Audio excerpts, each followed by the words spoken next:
शिक्षक हूं मलाल थोड़ी है। देश का भविष्य संवारना आसान थोड़ी है।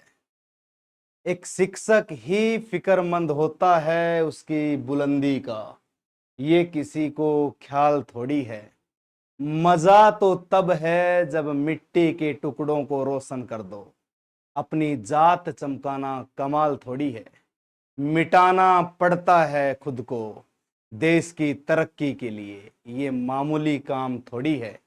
नमस्कार दोस्तों, मैं नवीन यादव स्वागत करता हूं आपका अपने YouTube channel Vasudev IAS concept पर। सभी मित्रगणों, उम्मीद करता हूं आप स्वस्थ होंगे और बढ़िया तरीके से खुशहाल जीवन जी रहे होंगे और मजे में तैयारी कर रहे होंगे। सभी मित्रगणों से आज मैं एक नए टॉपिक की, एक नए व्यक्ति की एक पहचान लेकर के आया हूं। एक ऐसा टॉपिक जो आपके अंदर जोश भरेगा, आपके अंदर प्रेम जगाएगा। एक ऐसे व्यक्ति की गाथा जो युद्धों को भी जीतता है और प्रेम का भी प्रतीक देता है, जिसके एक हाथ में तलवार और एक हाथ में फूल रहता था, जिसे न्याय का प्रतीक माना गया, जिसे जहांगीर बादशाह के नाम से जाना गया, जो सलीम से जहांगीर बना, उस व्यक्ति की गाथा मैं आपके सामने लाया हूं। मित्रगणों, आज 5 सितंबर है और आज शिक्षक दिवस है। देश के पूजनीय दूसरे राष्ट्रपति डॉक्टर सर्वपल्ली राधाकृष्णन, जो कि भारत के पहले उपराष्ट्रपति हुए, उनकी याद में आज शिक्षक दिवस मनाया जाता है। और वो एक बहुत महान व्यक्तित्व के धनी थे। आज उन्हीं को प्रणाम कर हम अपनी क्लास का शुभारंभ करेंगे। आज उनका गुणगान ये है कि उन्होंने देश को एक नई दिशा प्रदान की थी और आज भारत में जितने भी अध्यापक गण हैं वो उन्हीं के नक्शे कदमों पर चल करके देश के भविष्यों को संवारने का काम करते हैं, यानी कि आप लोगों को दिशा दिखाने का काम करते हैं। बहरहाल सिचुएशन बदल चुकी है। अब वो गुरु कहां और वो शिष्य कहां, कहां अर्जुन कहां गुरु द्रोण, अब वो समय बदल चुका है। लेकिन उस बदलते समय में भी कहीं ना कहीं अगर खोजने निकले तो गुरु द्रोण भी मिलता है और अर्जुन जैसा शिष्य भी मिलता है। तो मित्रगणों, आप सभी को मैं शिक्षक दिवस की बहुत बहुत शुभकामनाएं देता हूं और आप सभी से उम्मीद करता हूं कि आप बेहतर तैयारी करोगे और भगवान से कामना करता हूं कि उस तैयारी के साथ आप लोगों की झोली खुशियों से भर दे और आपको आपकी कामयाबी की मंजिल तक पहुंचाए। यह मैं भगवान से दुआ करता हूं, प्रार्थना करता हूं आप सभी के लिए। चलिए हम शुरू करते हैं अपनी क्लास जहांगीर और नूरजहां के साथ। जहांगीर कौन था और नूरजहां कौन थी, उनकी कहानी की हम शुरुआत करेंगे। आज अपना एपिसोड 6 चला हुआ है। आप मेरे साथ इस एपिसोड का आनंद लीजिए। एक ऐसा शासक जिसने एक बार नहीं 2 बार प्रेम किया। कहते हैं कि पहला प्रेम भुलाया नहीं जाता, लेकिन इसने तो भैया पहले प्रेम में भी प्रेम रखा और दूसरी बार भी प्रेम कर लिया। कमाल है। इधर लोगों को एक नसीब नहीं होती, ये 2-2 प्रेम कर रहा था। शादियां तो 20 की थी इसने, लेकिन 20 शादियों में कोई एक प्रसिद्ध इसकी बेगम हुआ करती थी, लेकिन उसका नाम नूरजहां नहीं था। उसका नाम नूरजहां इसके द्वारा रखा गया था। कैसे ये नूरजहां के प्रेम में आया, और जब नूरजहां का जिक्र हो और अनारकली का जिक्र ना हो तो ये तो प्रेम के नाम पे एक मजाक हो जाता है। इसलिए नूरजहां के साथ साथ जहांगीर की पहली प्रेमिका अनारकली की कहानी भी हम जानेंगे। गाना तो अक्सर आप सुनते ही होंगे कि छोड़ छाड़ के सलीम की गली, अनारकली डिस्को चली। वो हाँ, उसी अनारकली की कहानी हम पढ़ते हैं। वो डिस्को का नाम इसलिए लिया जाता है क्योंकि अनारकली जहांगीर की बचपन की दोस्त नादिरा हुआ करती थी और वही नादिरा बड़ी होकर के एक नर्तकी बन जाती है। इस बीच सलीम अपने परिवार से और नादिरा से दूर रहता है और शिक्षा ले रहा होता है। और जब वो बड़ी होती है तो वो नृत्य करने लगती है और नृत्य वो अकबर के दरबार में किया करती थी। वो अकबर की सबसे पसंदीदा नर्तकी हुआ करती थी। यानी कि आज के समय में मैं बार या क्लब डांसर का नाम लूं तो कोई दो राय नहीं है। उस समय में राजा महाराजा बार या क्लब नहीं जाया करते थे, वो अपने महल में भी ऐसे फनकारों को बुलाया करते थे और एंजॉय किया करते थे। उसी सलीम जहांगीर का प्रेम अनारकली से जुड़ जाता है। ये बात उसके पिता को पसंद नहीं आती और उस अनारकली को कुछ इतिहासकारों के तथ्य के अनुसार बाहर भेज देता है, अफगान के बॉर्डर की उस साइड, और कुछ इतिहासकारों के अनुसार अनारकली को जिंदा दीवार में चिनवा देता है। ये अनारकली नाम अकबर के द्वारा ही दिया गया था। अनार के समान खिला हुआ उसका चेहरा उसको अनारकली का एक प्रतीक मानता था, इसलिए अकबर ने उसको अनारकली का नाम दिया था। और उसी के प्रेम में उसका बेटा डूब जाता है और ये बात अकबर को पसंद नहीं थी तो भेज दिया बाहर। और अकबर का पुत्र इस बात से नाखुश था। उस तथ्यों तक हम पहुंचेंगे। नूरजहां इसकी खास बेगम कैसे बनी? अली कुली बेग इसका एक सेनापति हुआ करता था, शेर अफगान के नाम से जाना जाता था। उसकी बीवी थी नूरजहां। कहते हैं कि अली कुली बेग की मृत्यु के बाद, कुछ इतिहासकार कहते हैं कि उसकी मृत्यु के बाद जहांगीर नूरजहां से मिला था, लेकिन कुछ इतिहासकार कहते हैं कि नूरजहां के लिए ही जहांगीर ने अली कुली बेग की हत्या करवा दी थी। कमाल की एक लीला रची गई। एक प्रेमिका दूर हुई, दूसरी के लिए ऐतिहासिक तथ्यों पर आधारित पति को मरवा दिया गया, और या फिर एक विधवा से प्रेम किया। नवरोज के त्योहार पर ये नूरजहां से मिलता है और नूरजहां से इसको प्रेम हो जाता है, ऐसा कहा जाता है। नूरजहां का वास्तविक नाम क्या था वो भी हम जानेंगे, कैसे और किस प्रकार से नूरजहां से इसको प्रेम हुआ और वही नूरजहां बाद में सत्ता हासिल कर लेती है। कैसे जहांगीर की पत्नी नूरजहां का सफर रहा, सारी कहानी हम पढ़ेंगे। तो आइए तय करते हैं उस प्रेम के राजा का एक नया स्वरूप। यहीं से शुरुआत होती है प्रेम की। मेरे मित्रगणों, क्लास शुरू करने से पहले मैं आप सभी से अनुरोध करता हूं कि आप हमारे चैनल वासुदेव आईएएस कॉन्सेप्ट को सब्सक्राइब कर लिया करें और उसको शेयर किया करें, लाइक कमेंट जरूर किया करें, जैसा कि मैं हर क्लास में बोलता हूं। ठीक है, तो आप सभी जो भी नए जुड़ते हैं मैं उनका स्वागत करता हूं, और वो सभी भी इस क्रांति में सहयोग करें और इस चैनल को शेयर और सब्सक्राइब करें। प्यारे मित्रगणों, हम अपने बैच मिशन इंद्रप्रस्थ के तहत लगातार आगे बढ़ रहे हैं और उसी कड़ी में हम जहांगीर और नूरजहां तक पहुंच गए हैं। आइए इस कहानी को लेकर के चलते हैं आगे। इस कहानी में आप 4 चांद लगाइएगा इस क्लास को अटेंड करके, मजा आएगा अंत तक क्लास को देखने में। अंत तक इसकी कहानी को जानिए, बड़ा ही रोचक राजा रहा है। जहांगीर की अगर मैं बात करता हूं तो कहां से आया और क्या है? ये अकबर का बेटा हुआ करता था जहांगीर। इसका जन्म कहां हुआ और कब हुआ, ये कहानी हम जानते हैं। तो देखिए, जहांगीर जो है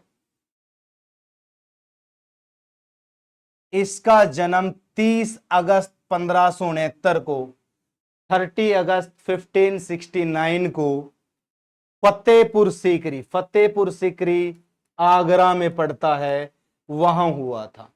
ठीक है। मृत्यु 28 अक्टूबर 1627 को हो जाती है। ठीक है, भीमवार नामक जगह पर। कहां हो जाती है? भीमवार नामक जगह पर। ये देख रहे हो जहांगीर, एक हाथ में फूल है, एक हाथ में तलवार है। कमाल का व्यक्ति था। 1605 से 1627 तक राज करके गया। 22 साल का इसका इतिहास क्या रहा वो हम जान लेते हैं। अब जहांगीर के बचपन का नाम सलीम हुआ करता था। क्या नाम था? सलीम। इसके पिता जलालुद्दीन मोहम्मद अकबर ने, इसके पिता अकबर ने इसका नाम अपने गुरु शेख सलीम चिश्ती के नाम पर सलीम रखा था। ठीक, अब इसका नाम सलीम रख दिया। ऐसा मेरा एक जानकार है, उसका भी नाम एक किसी गुरु के नाम पर रखा गया था। खैर बहरहाल फिर बताएंगे, कभी जिक्र आएगा ना उसका तब। ठीक, तो ऐसे अपने गुरु के नाम पर अकबर ने रख दिया। भाई गुरु से प्रभावित होकर गुरु के नाम पर रखना कोई बड़ी बात नहीं है। ठीक, तो ऐसे ही, लेकिन बाद में इसका नाम जहांगीर रखना पड़ा। क्यों? क्योंकि भाई ये एक महान शासक बना था। जहांगीर मतलब दुनिया पर राज करने वाला। ठीक है, मैं जिस दोस्त की चर्चा कर रहा हूं उससे अक्सर बोलता हूं, क्योंकि उसने भी अपना नाम बाद में बदल लिया था कि यार तो मुगल बादशाह जहांगीर की तरह है, बचपन में कोई नाम और बाद में कोई नाम बदल लेता है। तो ऐसी ही कहानी इसकी रही। खैर वो तो मजाक में करते हैं। फिर बात आई इसके राज्याभिषेक की। तो इसका राज्याभिषेक 3 नवंबर 1605 में आगरा के किले में हुआ था। आगरा के किले में जहां अकबर बैठता था वहां इसका राज्याभिषेक हुआ। राज्याभिषेक के बाद जहांगीर नूरुद्दीन मोहम्मद जहांगीर ये एक उपाधि धारण कर लेता है बादशाह बनते ही, नूरुद्दीन मोहम्मद जहांगीर की। ठीक, और बादशाह गाजी पूरा नाम लेता है ये, नूरुद्दीन मोहम्मद जहांगीर बादशाह गाजी की उपाधि धारण कर लेता है। 3 नवंबर 1605 को राज्याभिषेक होता है। कहां होता है? आगरा में होता है। नूरुद्दीन मोहम्मद जहांगीर बादशाह गाजी की उपाधि धारण करता है। कौन? ये हमारा सलीम, मुगल सल्तनत का। हमारा तो नहीं कह सकते पर मुगल सल्तनत का था। ठीक है, पिता अकबर था, माता हरकाबाई थी, मरियम उज जमानी की उपाधि उसे मिली हुई थी।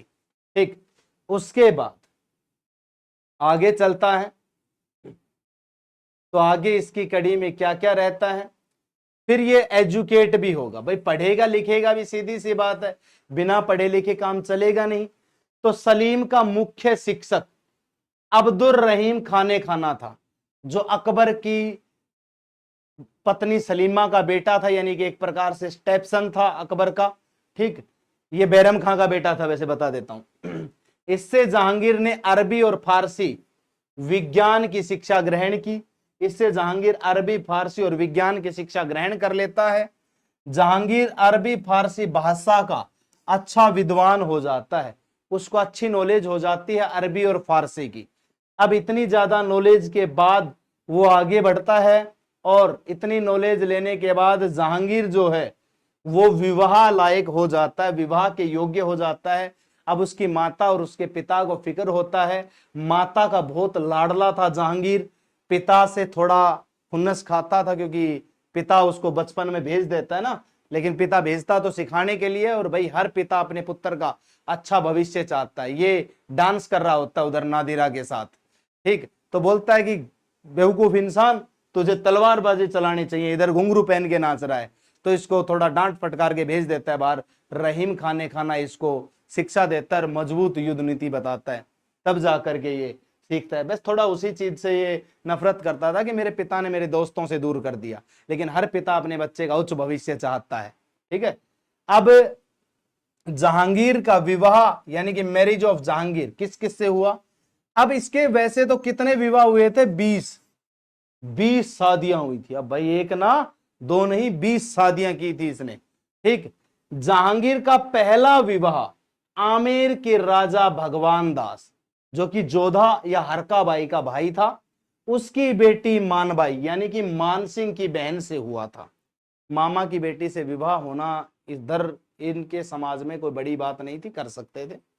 ठीक है, मानबाई के गर्भ से खुसरो का जन्म हुआ। अब मानबाई के एक बेटा होता है खुसरो, और खुसरो के जन्म के बाद मानबाई शाह बेगम के नाम से प्रसिद्ध हुई, क्योंकि उसने पहले वारिस को जन्म दिया था।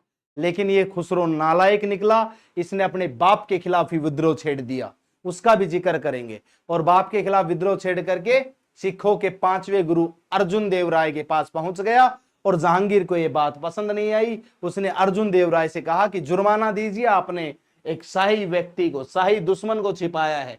तो वो बोलता है नहीं दूंगा, तो उसको जहांगीर फांसी दिलवा देता है। अब उसको फांसी दिलाने के बाद सिख जहांगीर के खिलाफ हो जाते हैं, और होने थे भैया, गुरु की हत्या हुई है तो जाहिर सी बात है विरोध तो करेंगे।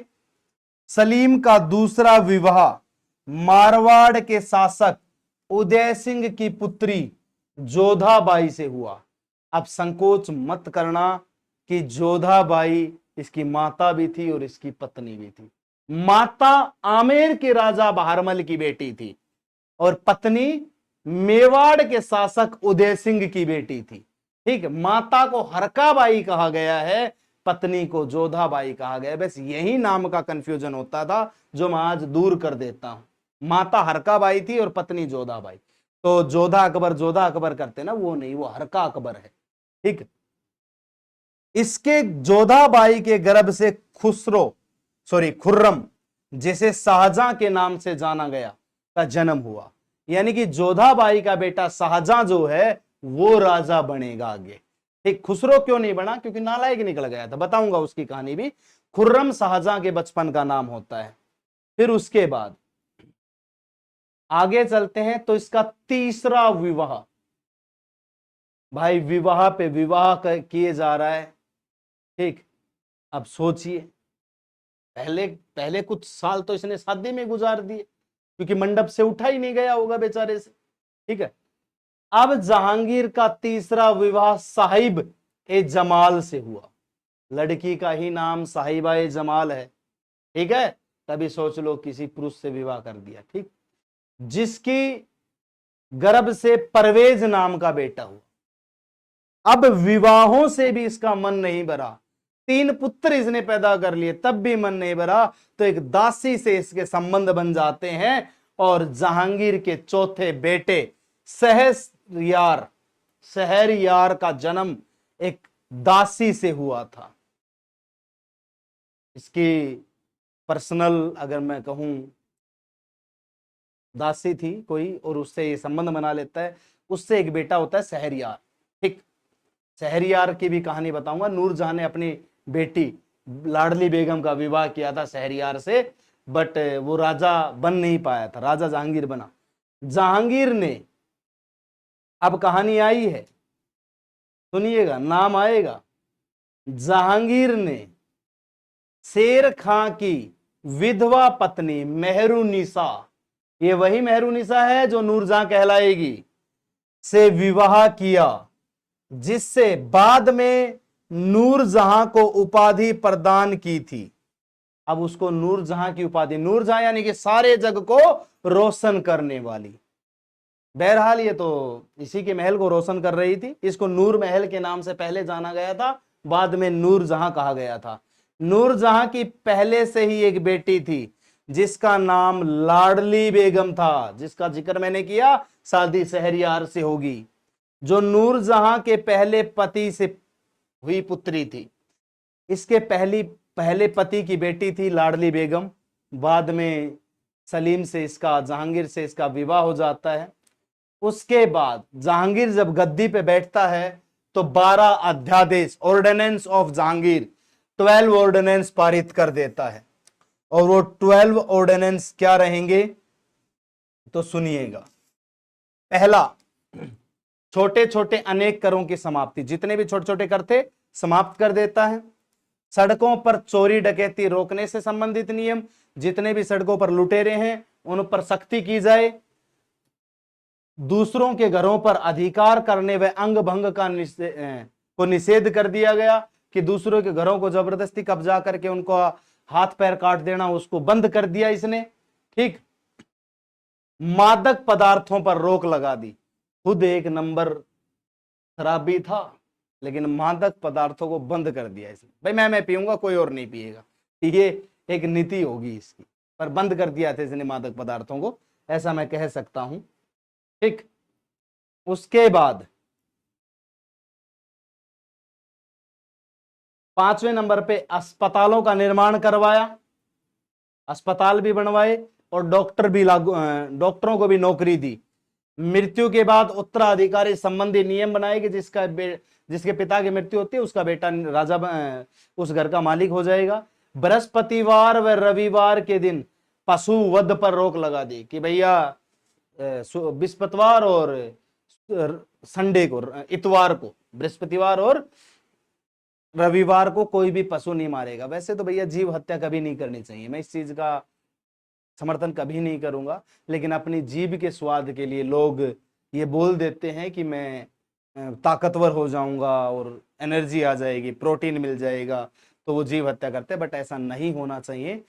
किसी जीव के अंदर इतना प्रोटीन है, और जीव के अंदर प्रोटीन होता है, फिर हमारे शरीर में भी प्रोटीन है, तो कहीं ना कहीं हम अपने शरीर का इतना मांस खा सकते हैं। ठीक, तो अपना ही खा लो भैया, दूसरे जीव की हत्या करने के बजाय। तो ये नियम जरूर बनाना चाहिए। मन सब व जागीरों की पुष्टि हुई, जागीरें इसने तय कर दी। मदद ए मांस की पुष्टि की, हेल्प करने वाला एक डिपार्टमेंट बनाया। धसबी का निषेध, अर्थात अपने कार्य क्षेत्र में वैवाहिक संबंधों पर रोक लगा दी कि भाई जिस ऑफिस में तुम काम कर रहे हो उसमें शादी नहीं कर सकते। ये नहीं कि ये पसंद आ गई, ये मेरी एक कलीग है, पसंद आ गई, शादी कर ली, ऐसा नहीं है। ऐसा नहीं रोक कर दिया इसने। कर्मचारियों के वेतन और भत्ते में वृद्धि तथा कैदियों को रिहा कर दिया। इसने वर्कर्स का वेतन बढ़ा दिया और कैदियों को रिहा कर दिया। ये 12 के 12 किसके अध्यादेश थे? जहांगीर के। अध्यादेश पारित करने के बाद जहांगीर ने कुछ न्याय संगत कार्य भी किए। इसने न्याय के लिए खंबे पर घंटियां बंधवा दी, 60 घंटियां बंधवा दी ऐसा कहते हैं। और जिसको भी न्याय चाहिए होता था वो उन घंटियों को बजाता था और डायरेक्ट राजा से संवाद कर सकता था। ठीक, ये लिखा है इसके बारे में। जहांगीर ने गद्दी पर बैठने के बाद आगरा के किले व यमुना नदी के तट पर खड़े एक पत्थर के खंबे के बीच सोने की न्याय की जंजीर लगवाई। और जहांगीर इस न्याय की जंजीर को जंजीर ए अदली कहता था। इस जंजीर को क्या नाम दिया गया था? जंजीर ए अदली। इस जंजीर में 60 घंटियां थी तथा 12 आदेश जारी किए गए थे जो उसे तुजुक ए जहांगीरी में उल्लेखनीय। तुजुक ए जहांगीरी इसकी आत्मकथा है जो मोतबिंद खां ने पूरी की थी। पीड़ित व्यक्ति घंटी बजाकर सीधे बादशाह से फरियाद कर सकता था। किसी को न्याय चाहिए, घंटी बजाओ और राजा से फरियाद करो, राजा से बताओ मेरे साथ ये प्रॉब्लम है। राजा बोलेगा किसकी गुस्ताखी हुई, वो डायलॉग मारेगा, फिर उसको सजा देगा, ऐसा कहा जाता था। ठीक, खुसरो का विद्रोह। अब इसका पहला बेटा, मैंने बताया था नालायक था, उसने पिता के खिलाफ विद्रोह छेड़ दिया था। जहांगीर के सिंहासन पर बैठने के कुछ महीने बाद ही अप्रैल 1606 में उसके सबसे बड़े बेटे खुसरो ने विद्रोह कर दिया। उसके विद्रोही स्वभाव को देखते हुए जहांगीर ने उसे नजरबंद कर दिया, परंतु वह फिर भी भाग निकला। उसको जेल में डाल देता है, लेकिन उसको जेल की सलाखें भी नहीं रोक पाई। बिल्लू रात 12 बजे जेल से फरार। खलनायक फिल्म का डायलॉग है ना, ऐसे ही बिल्लू रात 12 बजे। खुसरो जेल से फरार। खुसरो जेल से फरार हो गया। खुसरो भागकर 5वें सिख गुरु अर्जुन देव के पास चला जाता है, उनका आशीर्वाद लेता है और जहांगीर के खिलाफ रणनीति बनाने लगता है। बाप को हराने के लिए किसी दूसरे का सहारा ले रहा है बंदा। ठीक, जहांगीर की सेना उसका पीछा करती है और बहरावल के मैदान में खुसरो और जहांगीर आपस में आमने सामने होते हैं, संघर्ष होता है उनके बीच में। इसमें खुसरो पराजित हो जाता है और खुसरो को लाकर नजरबंद करके कैद में रख दिया जाता है, उसको जेल में डाल दिया जाता है। फिर उसके बाद क्या होता है तो देखिए, जहांगीर 5वें सिख गुरु अर्जुन देव राय से काफी नाराज था। अर्जुन देव राय से नाराज हो जाता है कि भाई उसके बेटे की मदद करिए ना, विद्रोही था। उसके विद्रोही खुसरो को आशीर्वाद दिया था। जहांगीर ने 5वें सिख गुरु अर्जुन देव से कहा कि या तो जुर्माने का भुगतान करिए, नहीं तो सजा दी जाएगी। जुर्माने की रकम भरने से अर्जुन देव इनकार कर देते हैं, परिणाम स्वरूप उनको फांसी की सजा दे दी जाती है। अर्जुन देव राय बोलते हैं कि भाई मैं क्यों दूंगा जुर्माने की राशि, तेरा बेटा मेरे पास आया, मैंने आशीर्वाद दे दिया, कौन सी बड़ी बात है। संतों का काम होता है शरण में आए हुए को आशीर्वाद देना। अब दे दिया मैंने भी आशीर्वाद, अब तेरे खिलाफ विद्रोह कर दिया, अब तू भुगत। तो ये बात सलीम को पसंद नहीं आती है, जहांगीर को पसंद नहीं आती है और जहांगीर उसको फांसी पर लटका देता है। ठीक है, 1 वर्ष के बाद फिर खुसरो उस कैद से निकल जाता है। ये भी भाई हरामखोर था, निकल ही गया उस कैद से, फिर भी पक्का मतलब सोच ली थी कि पिता को मारना ही है, बाप के खिलाफ विद्रोह कर रखा था इसने। लेकिन फिर वह 1607 में जहांगीर को मारने की रणनीति बनाता है, उसकी हत्या करने की रणनीति बनाता है। इस बात से जहांगीर काफी दुखी होता है कि यार क्या करूं इस नालायक बेटे का। फिर इस बात से दुखी होकर उसकी आंखें निकलवा देता है, उसको अंधा कर देता है कि तू कर अब बदी, मैं देखता हूं। भैया पिता भी कठोर होता है। फिर वह कठोर दंड देते हुए खुसरो की दोनों आंखें निकलवा देता है और उसे अंधा करके कैद में डाल दिया जाता है और वह कैद से लंबे समय तक रहता है। अब वो कैद में ही पड़ा रहता, अंधा हो गया, अब कहां से भागेगा। ये कठोर दंड उसके पिता ने लिया। पिता मजबूर हो गया था बार बार पुत्र की ऐसी हरकतों से, और अंत में उसको ये फैसला लेना ही पड़ा कि भाई ये इसको नहीं सुधारा गया तो मेरे को मार देगा। बिल्कुल सत्य ये फैसला लिया गया। ठीक, मेवाड़ से युद्ध व संधि।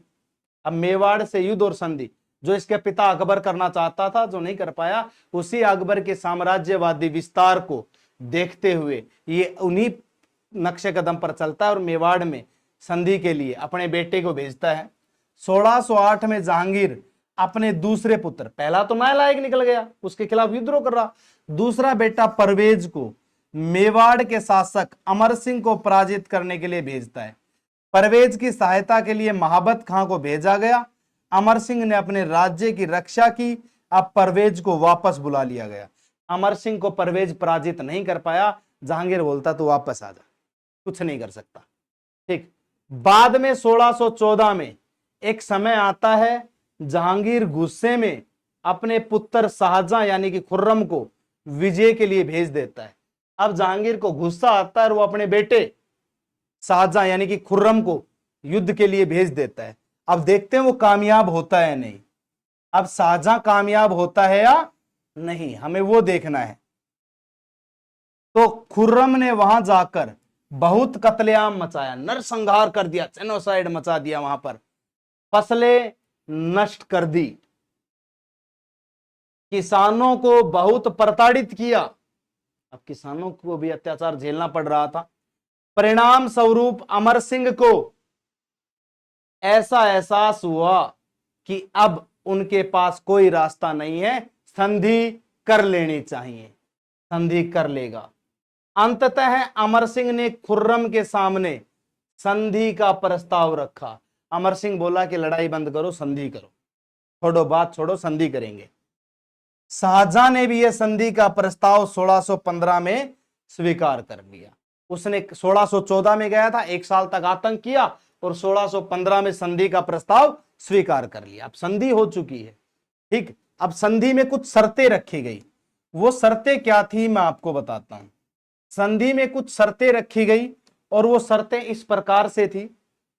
राणा ने सम्राट, राणा यानी कि अमर सिंह ने सम्राट जहांगीर की अधीनता स्वीकार कर ली। सम्राट ने राणा को चित्तौड़ समेत सारा प्रदेश लौटा दिया जो अकबर के काल में मुगलों के आधिपत्य में था। जहांगीर ने बोला कि मैं सारा प्रदेश तेरे को लौटाता हूं संधि के तहत, भाई तूने मेरी अधीनता स्वीकार की तो मैं तेरे को सब लौटा देता हूं। चित्तौड़ की मरम्मत करना निषेध कर दिया गया।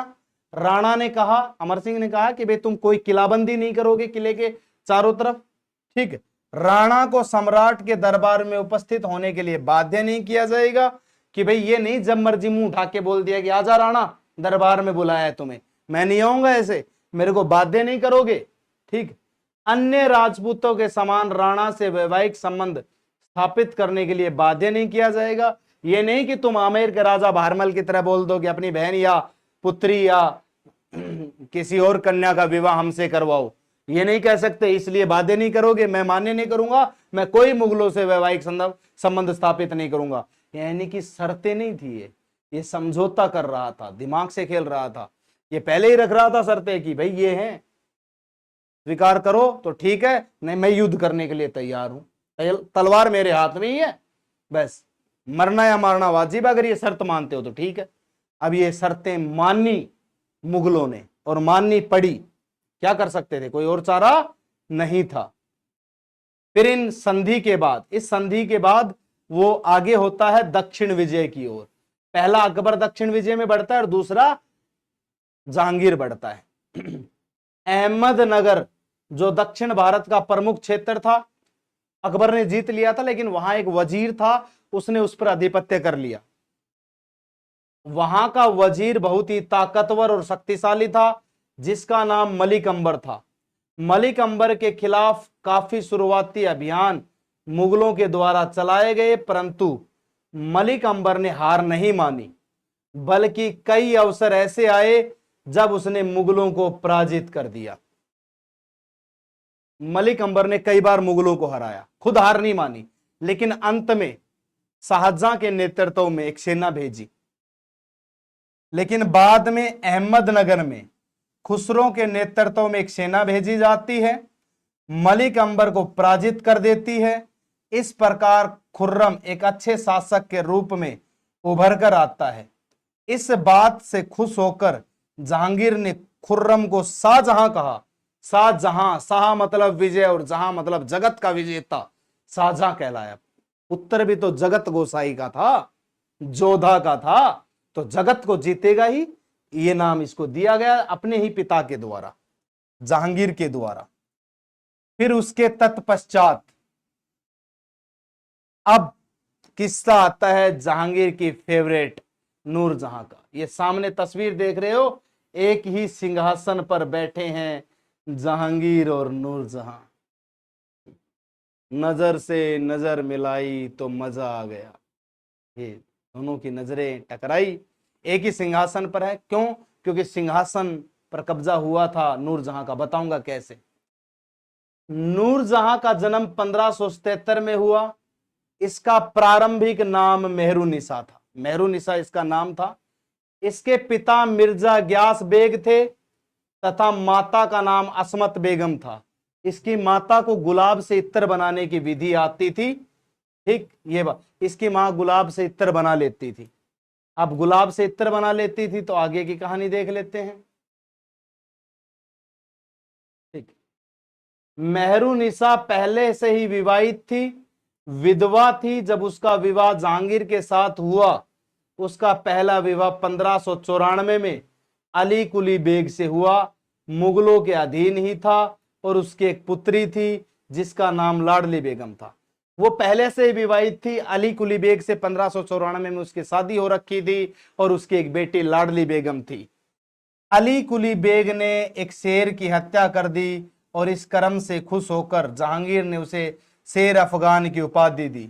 और जहांगीर को उस समय तक पता भी नहीं था कि उसकी पत्नी का नाम मेहरुनिसा है और वो काफी सुंदर है। वो शेर मार देता है और उसका नाम शेर अफगान रखा जाता है, और उसको पता भी नहीं था कि मेहरुनिसा उसकी पत्नी है और बहुत सुंदर है। अब पहली बार देखता कहां पर है, वो देखते हैं।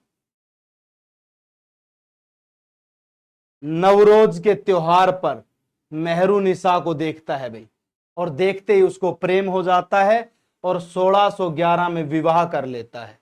और विवाह करते ही उसको नूर महल और बाद में नूरजहां की उपाधि दे देता है। ये लिखा है नूर महल और ये लिखा है नूरजहां, यानी कि जहां को रोशन करने वाला। ठीक, उसके बाद क्या होता है, विवाह के पश्चात नूरजहां के सभी संबंधी लोग उनके दरबार में उच्च पद मिलने शुरू हो जाते हैं और जहांगीर के शासन कार्यों पर कब्जा कर लेते हैं। फिर नूरजहां के जितने भी रिलेटिव थे ना, उन सभी को हाई पोस्ट प्रोवाइड कर देता है ये। जहांगीर इसके प्रभाव से इस हद तक प्रभाव में आ गया था कि जहांगीर ने बोल दिया था कि मुझे 1 सेर शराब और आधा सेर मांस के अतिरिक्त कुछ नहीं चाहिए। मैंने बादशाहत नूरजहां को दे दी है।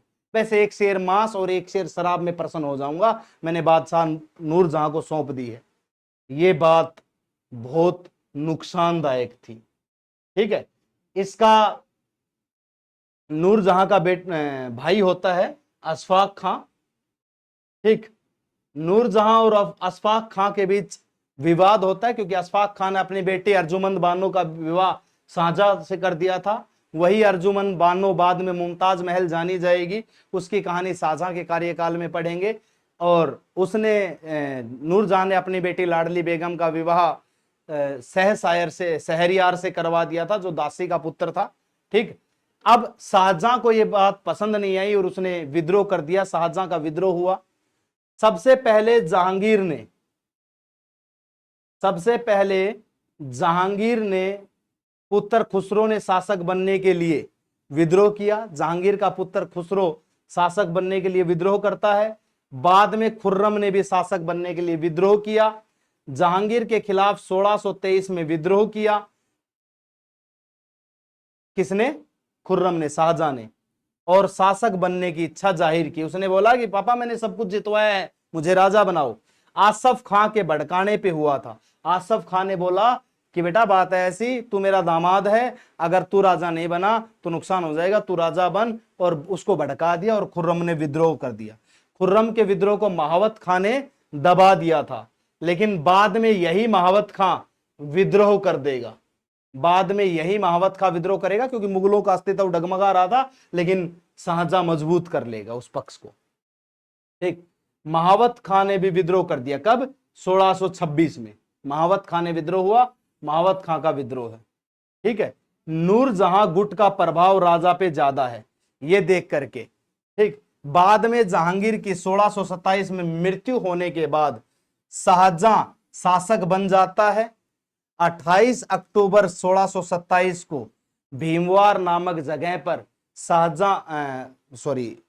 जहांगीर की मृत्यु होती है और उसे सहादरा रावी नदी के किनारे दफनाया गया। जहांगीर का मकबरा सहादरा लाहौर में पड़ता है, वहां है। ठीक, पाकिस्तान में है। उसके बाद जिक्र नूरजहां का हो और अनारकली को भूल जाएं, ये हो ही नहीं सकता। ठीक, जब अनारकली की मृत्यु होती है तब सलीम जहांगीर उसके मकबरे का निर्माण करवाता है 1615 में, लाहौर में करवाता है। और इस मकबरे पर उसने लिखवाया, अनारकली के मकबरे पर, अगर मुझे एक दिन की मोहल्लत मिल जाती अनारकली को देखने के लिए तो मैं कयामत तक अल्लाह का शुक्रगुजार होता। बोलता कि एक दिन देख लेता ना तो मैं आखिरी समय तक, अंत समय तक अल्लाह का शुक्रगुजार होता। ये तस्वीर देखिए, मैं कहूंगा फोटो ऑफ द डे आज के दिन। इसे आज के दिन फोटो ऑफ द डे है। कितना प्रेम पूर्वक नजारा रहा होगा। इसकी कहानी मैंने बताई दी। बचपन में नादिरा नाम था और पिता के उसमें नर्तकी रहती थी और इसका नाम अनारकली रखा गया था। बाद में जहांगीर को प्रेम हो जाता है और इसका पिता इसे दूर भेज देता है। इसकी मृत्यु हो जाती है। मृत्यु में के बाद 1615 में जहांगीर इसका मकबरा बनवाता है और मकबरे पे ये लिखवाता है कि एक दिन देख लेता, काश एक दिन, तो मैं अंत समय तक शुक्रगुजार रहता। ये थी मोहब्बत। फिर नूरजहां कौन थी? वो भी मोहब्बत थी। कहते हैं पहला प्यार भुलाया नहीं जा सकता भाई, दूसरी अच्छी होनी चाहिए, पहला प्यार भी भुलाया जा सकता है। ऐसी मैं नहीं कह रहा भाई, कभी पर्सनली सोच लो, मास्टर जी ने सलाह दी है, दूसरी देखते अच्छी। तुम जहांगीर मत बन जाना, अपना परिवार बचाए रखना। ठीक है। उसके बाद जहांगीर का मकबरा नूरजहां ने बनवाया। ठीक, जहांगीर के समय में चित्रकला बहुत ज्यादा थी और चित्रकला का स्वर्ण युग कहा जाता है उसके शासनकाल को। ठीक, ये चित्रकला का स्वर्ण युग जहांगीर के शासनकाल को, ये चित्रकला का शौकीन था और चित्रकला का स्वर्ण युग जहांगीर के शासनकाल को कहा जाता है। जहांगीर की आत्मकथा तुजुके जहांगीरी थी। इसमें लिखा गया है कोई भी चित्र हो, चाहे वह किसी मृतक व्यक्ति का या फिर जीवित व्यक्ति द्वारा बनाया गया हो, मैं तुरंत बता सकता हूं कि यह किसका चित्र है। यानी कि इतना शौक था चित्रकारी का कि देखते ही बता देता था किसका चित्र है, किसके द्वारा पेंटिंग की गई है। जहांगीर के समय में महत्वपूर्ण चित्रकार मंसूर और अब्दुल हसन थे। इसके दरबार में मंसूर और अब्दुल हसन दो चित्रकार थे। अब इसी के दरबार से अंग्रेजों का आगमन हो गया था। यूरोपियंस भारत आ गए थे। कैसे? देखिएगा, जहांगीर के शासन काल में कैप्टन हॉकिंग्स हेक्टर नामक जहाज लेकर आया था भारत, बताऊंगा जब मॉडर्न इंडिया करवाऊंगा तब। थॉमस रो, विलियम फिंच और एडवर्ड टेरी जैसे यूरोपियन यात्री आए। यात्री तो क्या, व्यापारी बन के आए थे, जहांगीर से सलाह लेने आए थे, लेकिन जहांगीर ने मना कर दिया था। पर बाद में करवर देने के लिए इन्होंने कहा तो उसने फैक्ट्री लगाने की अनुमति दे दी थी। ठीक है, पहला अंग्रेज आया था कैप्टन हॉकिंस, फिर बाद में सब ये आए थे। ठीक, बाद में सब ये आए थे, पहला आया था कैप्टन हॉकिंस। अब नूरजहां अपने पिता का मकबरा भी बनवाएगी भाई, पिता का मकबरा भी बनवाएगी। नूरजहां ने अपने पिता मिर्जा ग्यास बेग, जिसको जहांगीर ने एतमाद उद्दौला की उपाधि दी थी, उनकी मृत्यु के बाद नूरजहां ने मकबरे का निर्माण करवाया, सफेद संगमरमर से बनवाया था। यह भारत में बनने वाला पहला पूर्णतः सफेद संगमरमर का मकबरा था। इससे पहले कोई मकबरा सफेद संगमरमर का नहीं बना, पहला था। ठीक, बाद में शाहजहां ने पूर्णतः सफेद संगमरमर से बना मकबरा, जिसे ताजमहल कहते हैं, फिर बाद में उसने ताजमहल बनवाया, और ताजमहल दुनिया के अजूबों में से एक अजूबा माना गया है। ठीक है, जहांगीर ने आत्मकथा तुजुके जहांगीरी की शुरुआत की, जिसे पूरा मोतबिंद खान ने किया। जहांगीर ने आत्मकथा लिखी जिसको पूरा मोतबिंद खान ने किया। मुगल सल्तनत में दो ही शासक ऐसे थे जिन्होंने आत्मकथा लिखी थी, जहांगीर और बाबर। ठीक, तो जहांगीर ने खुद अपनी आत्मकथा लिखी। पहला संगमरमर का मकबरा बनवाया था नूरजहां ने अपने पिता का, वो पहला था, लेकिन उसके बाद शाहजहां ने ताजमहल बनवाया था। उसकी कहानी भी हम जानेंगे नेक्स्ट क्लास में। तो ये था सफर जहांगीर और नूरजहां का। कैसा रहा जहांगीर और नूरजहां का सफर?